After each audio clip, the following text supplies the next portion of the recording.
Area 51 Racing Podcast. My name is Rob, and I am coming on tonight. We decided as a group, Bobby, Dave, and I, that on Mondays after the NASCAR races, I will come on and do Rob's race report. And that way it makes our weekly podcast a little bit shorter during the week. I am tonight going to go over the NASCAR Xfinity Series race report recap for Jeremy Clements Racing for his 500th start in the NASCAR Xfinity Series this past weekend at COTA in Austin, Texas, or the Circuits of America. This year they did a new course at the Circuits of America. It was a shorter course. Actually, I enjoyed the shorter course. It made the racing a lot better. More passing, a lot closer. Even at the cup level, the race was actually really good as well. The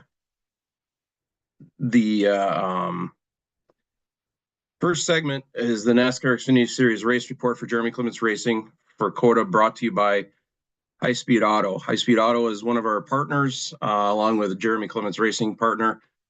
Ricky Randall, the owner of High Speed Auto, they're based in Barboursville, Virginia. They're a mom and pop small auto repair shop. Go check out them if you're in the area of Barboursville, Virginia, to get tires changed, new tires, oil change, work on your car, etc. You go check them out. Make sure you tell Ricky and his crew that Bobby, Dave, and I from the Area 51 Racing Podcast sent you, and I know they will take good care of you. Like I said, this is going to be the NASCAR Xfinity Series race report for Jeremy Clements' Racing's 500th start at COTA. The weekend in general, being Jeremy's 500th start, there was a lot of fanfare and a lot of excitement around this, not just for Jeremy and his team, but in general for NASCAR and the Xfinity Series. It's a huge accomplishment. There's only 3 other drivers that have made 500 starts, the most being 547, with Kenny Wallace being in the lead. Jeff Green and Todd Kluver, I believe it is. Could be wrong, but those 3 drivers are above Jeremy. I'm sorry, Jason Keller. I don't know why I said Todd Kluver. Jason Keller. Jeremy, there's 33 races this season on the schedule. Right now, there's 27 left. So in order to break Kenny Wallace's record, he would have to he would do it in the 21st race in next season. And Jeremy said he's not going anywhere. He's going to continue to race. He loves racing, and that's what he wants to do as a career. He said he's been blessed by having a lot of great partner support, team members, obviously his family, that has helped him get to where he is now. And like I said last week, that's one hell of an accomplishment for a small, independently owned team, family team that's going up against these big teams is like Junior Motorsports, RCR, Hendrick Motorsports, etc. That's one damn impressive thing to put on his resume, and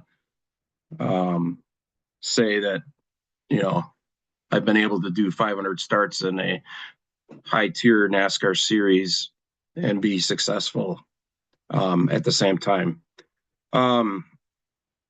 The actual race report, the race was very eventful. Practice started with practice on Friday. There was a 50-minute practice session. First lap, Jeremy lost power steering, came in, power steering hose was broken. It took them quite a while to get it fixed. There was like 23 minutes left in the 50-minute session. They got the car fixed, got him back out on the track. He went out for 2 laps. Car was super loose, really a handful. And when he brought it back in, he then said the clutch wasn't working. So not only did he have an ill-handling car, now he was having clutch problems. So they had to bleed the clutch and then make adjustments. He went back out, and the car was still way too loose. He said the rear end was not under him at all. Case Kallenbach, his crew chief, said that they would be doing big adjustments before the 20-minute qualifying session started. Jeremy was in session B, or the second session qualifying, so that gave him a little bit of time to do the adjustments and try to get the car better for qualifying. Unfortunately, the adjustments didn't help at all. The car continued to be way too loose. They continued to make some adjustments during the qualifying run. And they again had a clutch issue where the clutch wouldn't go in reverse when they came back in. So they were dealing with a lot of adversity, I guess you could say the best. And unfortunately, he qualified P35. Basically, it sounded like, listening to the radio traffic between Case and Jeremy, that possibly they put the wrong shock pack, or not shock, I should say spring package on the car, and the spring rates weren't proper for the front and the rear of the car, and it was causing the attitude of the car to not be right, causing the ill handling and balance to be off in the car. Jeremy on Saturday started the race. Actually, P25, he made up 10 spots right off the bat. 10 cars went to the rear in front of him for unapproved adjustments. The first stage, Jeremy continued to have a loose car and was now chattering the front wheels after some adjustments. They continued to, Case continued to make adjustments on the car. And for all 3 stages, it didn't matter. The car just was not, they weren't able to get the car balanced and the looseness out of the car. So Jeremy could handle the car and have a decent race. He ended up ending stage 1 P19. Stage 2, again, like I said, chattering the front wheels and continued to be loose. They made more adjustments trying to tighten the car up, and on lap 29 in turn 6A, Christian Eckes dumped Jeremy, and the car spun. Fortunately, when the car spun, it barely hit the rear. The rear barely hit the tire barrier and ripped off the banner that was on the tire barrier, bringing out a caution. Caused some minor damage to Jeremy's car. More damage to Eckes's car in the front of his car from when he hit Jeremy. But they came in again, worked on the car, and ended up finishing stage 2, P28. Stage 3, they continued battling loose car, and then they had steering issues. Jeremy reported that there was some play in his steering wheel, and mentioned that to talk to his dad, Tony, because obviously he has a new crew chief, a new team, that they wouldn't know about the same issue that he had last year at one of the tracks, and ended up being a bolt on a part in the steering system that came loose. They came in and opened the hood, checked the steering system, that bolt, everything was fine. They didn't see anything that was, not working or loose or anything like that. So they went back out on track. They had to put some bear bond on the hood of the car because one of the hood pins wasn't in all the way, and the NASCAR official told them they had to do it or they were going to get a penalty for it. So they ended up kept working on the car. And then ultimately, Jeremy ended up finishing P28. He was extremely frustrated at the end of the race on the radio. When he talked to Case, and Case was talking to him.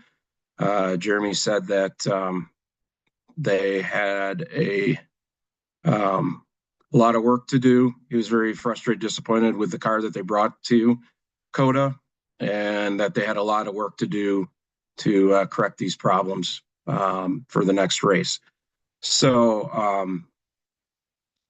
I know they're a new team and getting used to one another. They had a good start to the season. Unfortunately, now with this P28, Jeremy was 7th in points coming into this race, and now he dropped down to 14th in drivers' points. So hopefully we can turn things around at Phoenix this coming weekend. Tune into the CW, which is the channel that televises all of the NASCAR Xfinity Series races. The race will be on at 5 Eastern, 4 Central on Saturday. And again, this race is going to be at Phoenix. That's my race report basically for Jeremy. Before the race and the days leading up to the race, like I said, it was Jeremy's 500th NASCAR Xfinity Series start. NASCAR did a good job of doing coverage on their social media platforms. His partners did good coverage of that as well. And then they also, the TV coverage, they did good coverage of congratulating him on the 500, his 500 start in the series. Again, the happiness of his 500 start, unfortunately, was foreshadowed by the bad showing on the track. But the team will work to get things together and be better for this next week. Like I said, it's Phoenix Raceway.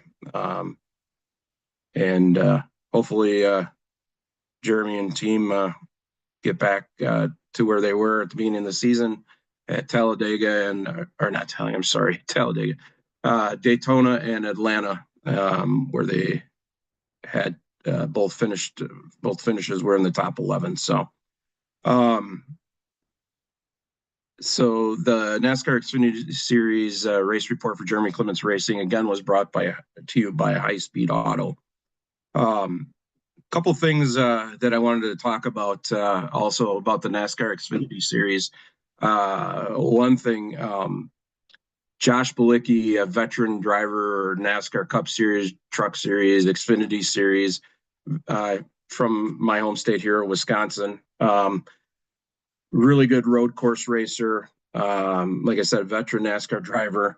The first race at Daytona, he was entering the pits for a pit stop, and Chris Wright, the number 5, our motorsports car, blasted him in the rear, and they spun out at the entrance of pit road. Chris Wright said that it was his spotter's fault, that he didn't tell him about communicating about pitting, apparently. So this past weekend, I see on social media on X, Josh Bilicki and Chris Wright get into a little Twitter spat or X spat, which I found interesting because Josh Bilicki, the people that know him, is a super nice guy, and he doesn't say a lot in social media, like isn't confrontational or anything like that I've ever seen. And this piqued my interest when I saw that Chris Wright put a tweet out to Bilicki that he basically wrecked him during the race. And you'll have to go check Josh Bilicki's Twitter post or X post to see exactly what he said. But I was like, wow, he really poked the bear and pissed Josh off. And Josh put him in Chris Wright in his place. So Chris Wright, unfortunately, talented driver, but he did the same type of stuff in the ARCA series. He wrecked a bunch of drivers there and got in a lot of disputes with them in that series. And now he's 3 races into his Xfinity series season, and he's already caused 2 incidents and basically pissed off a veteran driver, blaming him for his own mistake by getting loose and losing control of his car himself.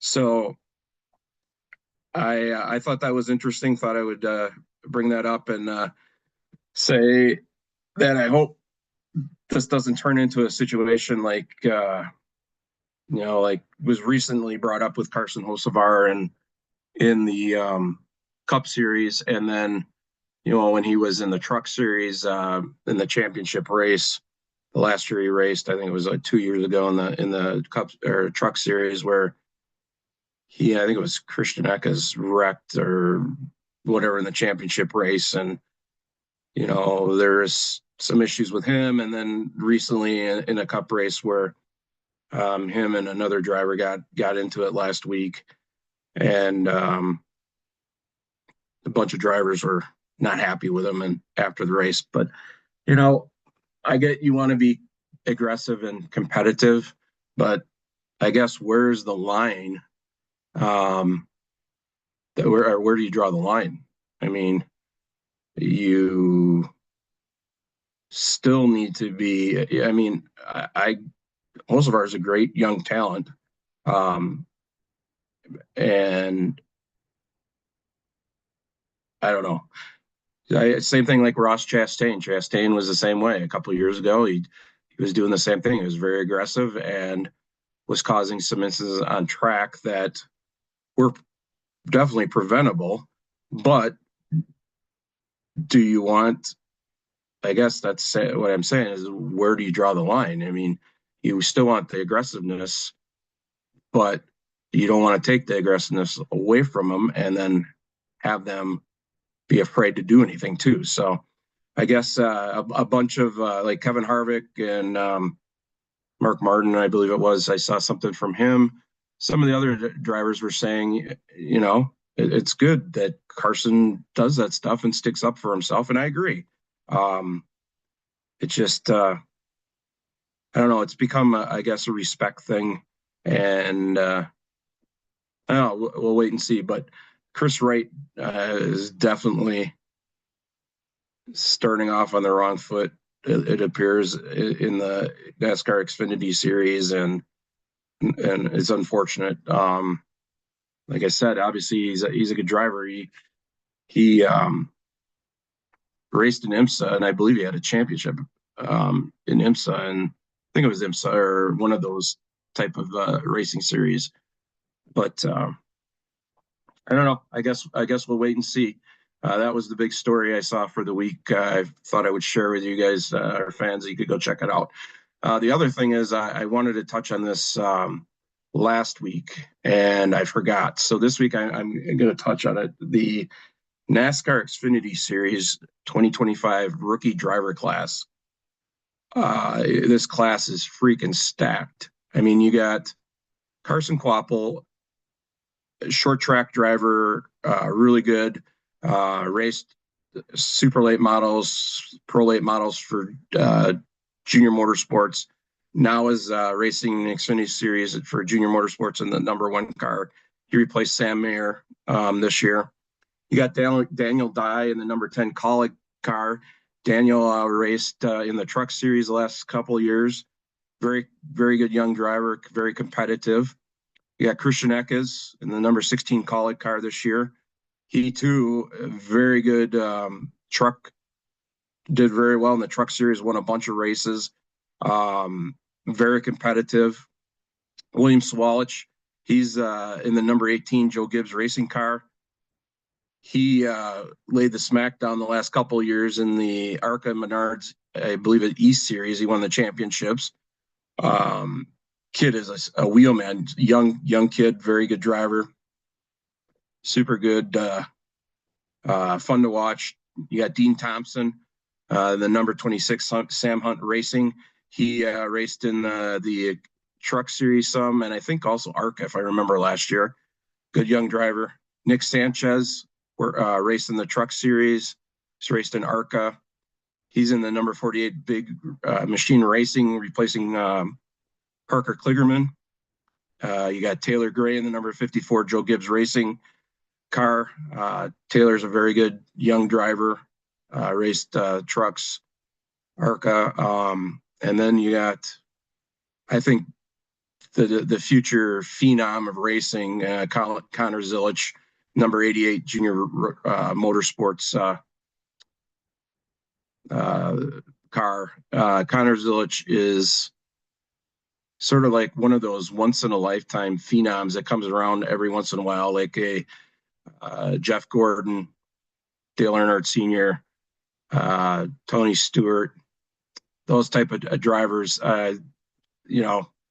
Maybe I'm jumping ahead of myself, but the kid's made his first NASCAR truck start at COTA last year, actually.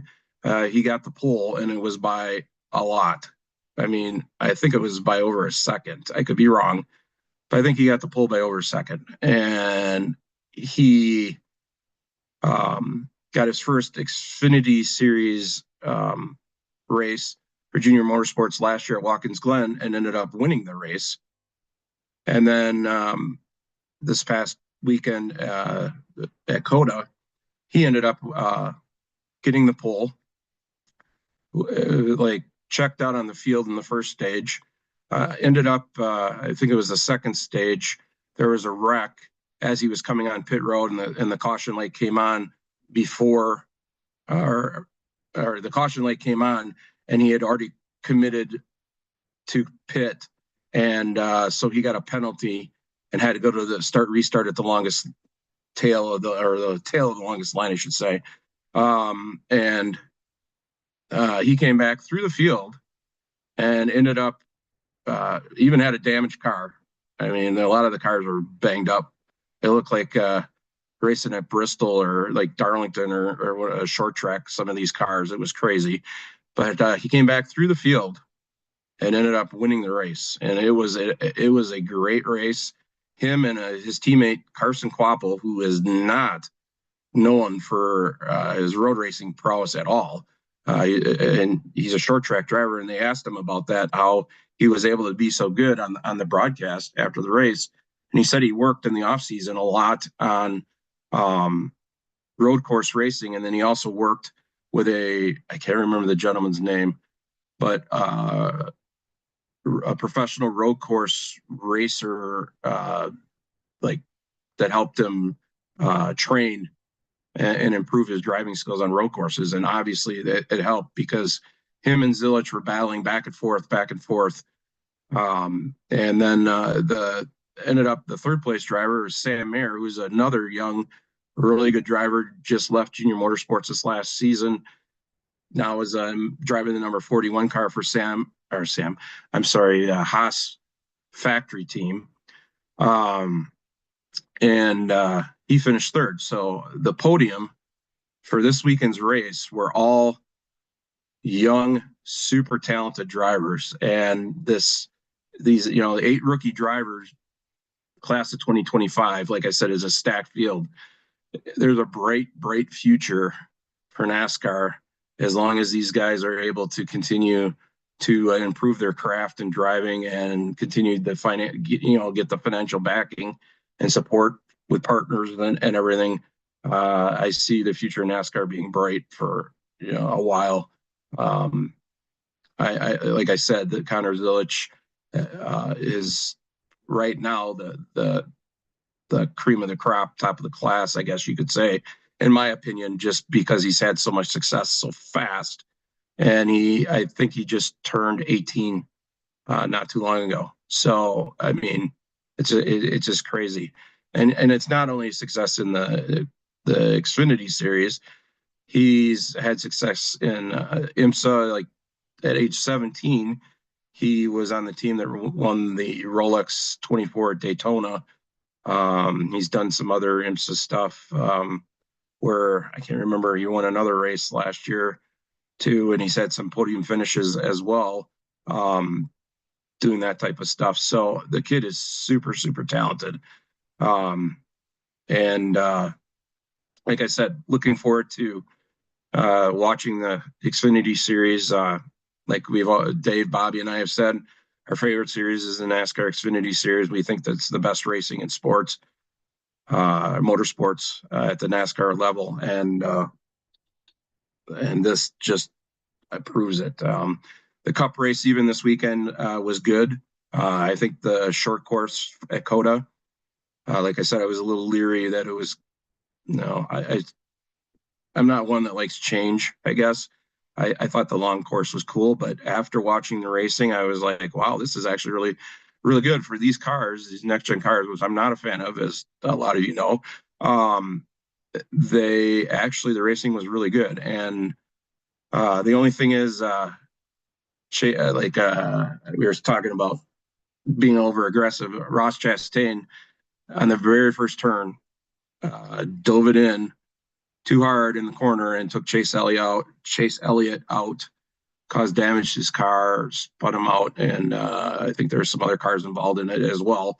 It wasn't even the first lap. So I know Chase Elliott was upset, obviously, had damage to his car, but him and his team busted their asses and ended up, he came back and he finished, I think it was the P4, P3, 4, 5, something like that. He finished in the, I'm pretty sure it was a top 5, for sure the top 10.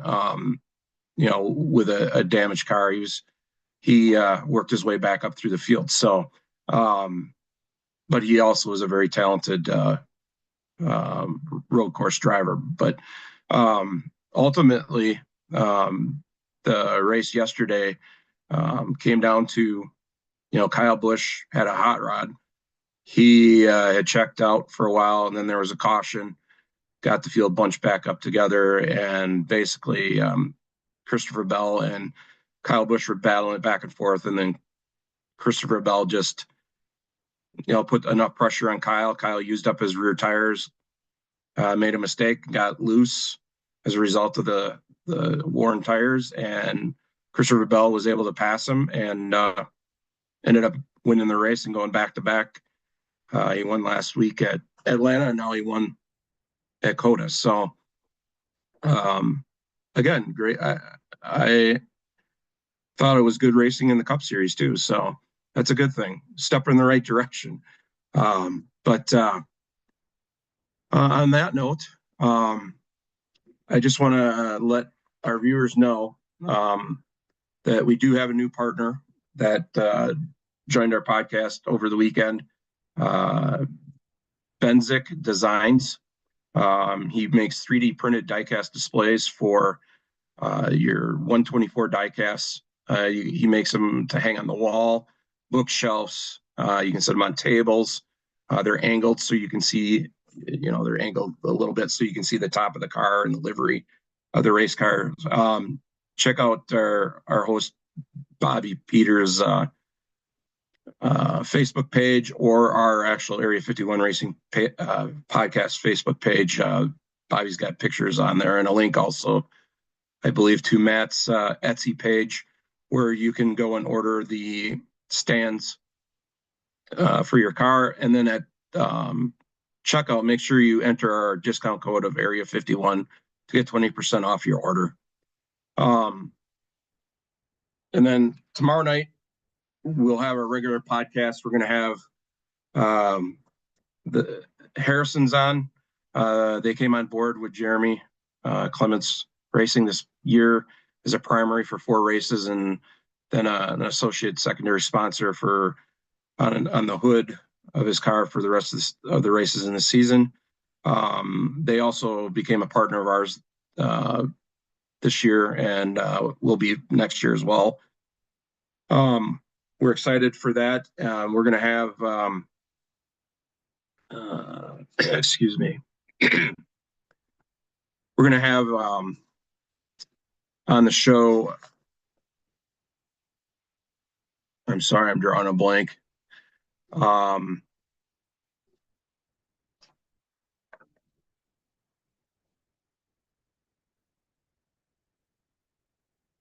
I'm sorry, I can't remember their names. The two owners of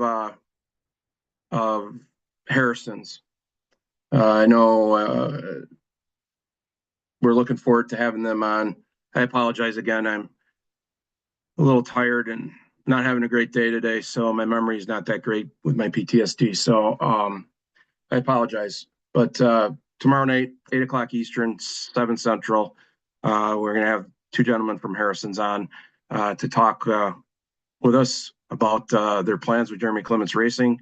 Some exciting plans we have coming up with them this September when Bobby and Dave and I go down to Charlotte area for a week to do some stuff with our partners, Jeremy Clements Racing, that we'll be sharing on our social media stuff. So on that note, I would like to thank our partners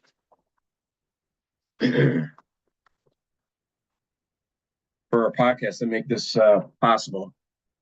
Spartan Waste, Fox Sports Spartanburg, Harrison, Spartanburg, South Carolina, Action RV, Kylie Glick Racing, Mattman Designs, The Runner's Roost, Alliance Driveway Solutions, Anna Moore Designs, Circle B Diecast, Driven Sunglasses and Driven Trackside, Elite Towing and Recovery, High Speed Auto, Boost Pops, The Racing Warehouse and Armadillo Apparel, Belcher Cheesecake Company, Flying Form Concrete Structures, First Pacific Funding, Sherfitt Companies, Golly Beard Products,